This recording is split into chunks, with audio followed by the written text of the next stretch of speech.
Every parent is working extremely hard in their life to give the best to their child. Be it a business, be it their income, or be it their job, or be it the profession.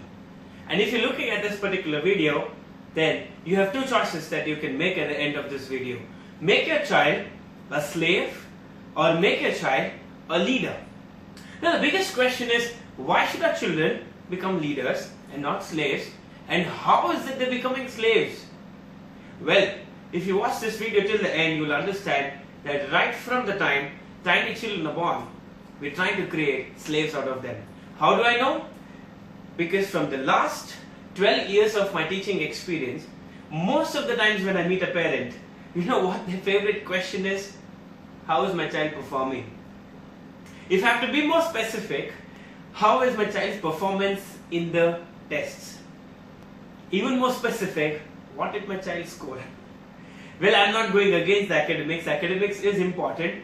But let me be very, very clear. The world today is going to pay experts and leaders and not children with high scores.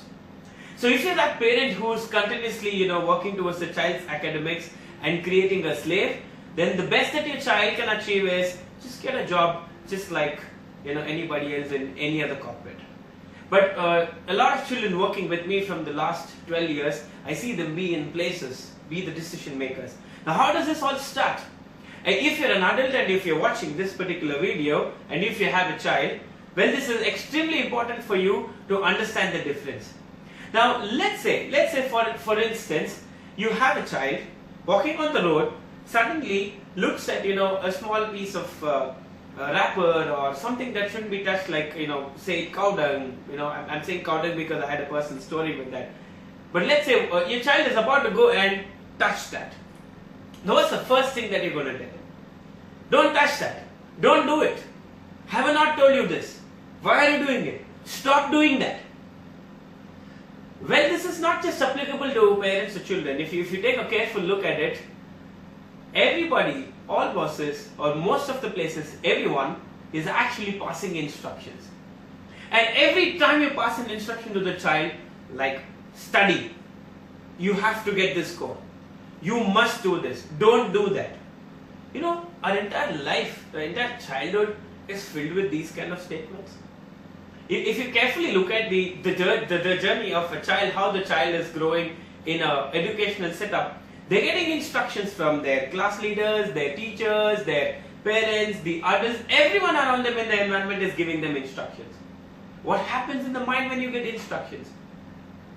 You're forced to follow. And when you're forced to follow instructions, you follow it. And when you're a follower, you're going to be a slave. So how do we create leaders? And that's the big question, right? So if we are looking at children to become capable leaders, all I want to give is this tip. And the tip is very, very simple. Here, let me also answer the other question. What parents should have actually asked me when they meet me. It is, how is my child in his or her leadership capabilities? Till date, in the 12 years that I've met, not one parent has asked me, how is my child in leadership capabilities? But everybody, almost everyone has asked, how has my child scored in the exams or assessments? Can you see how much of importance we're giving for leaders? Let me be more specific. We have to give our children the power of choice and not instructions. Every time we give them the power of choice, they decide. And when they decide, they are not going to be followers because they're decision making. So because they're decision makers. And because they're decision makers, they become leaders. Remember, people who follow instructions do not become leaders. People who take decisions become leaders. So if we want our children to become leaders, we got to allow them to decide. So let's say from today, you want the child to sleep early at night, say, you must sleep at 9 o'clock. Can we change this to a question? Can you sleep at 9 o'clock with the same intensity? The child has to give you the answer saying, yes, I will sleep, or no, I will not sleep. But let me tell you, with both these decisions, the child is deciding and the child becomes a leader. So the secret tip that I'm going to give you now is a very simple tip. Anytime you want to pass instructions to your children, ask the same instruction in the form of a question, because when you ask a question, it becomes an extremely powerful choice that you're giving your children, because your children from here are now going to grow to here because if you give them the power of choice. So say you don't want your children to use a mobile phone, stop telling them, stop using a phone, don't use it, you're too addicted to it. Instead, can you stop using your phone? Yeah, now some of you are going to tell me that my child has the courage to say no, Pavan. Then if the child says no, is it good for you?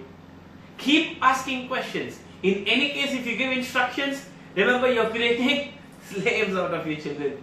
And if you give a question, the same child, even if the child is saying no, you've given them a huge power. And the power is called the power of choice. Let's exercise this power of choice. And let's see more leaders, because all the struggle that you're trying to put in to give the best life for your children is not to make them a slave. Let's make more leaders. Thank you.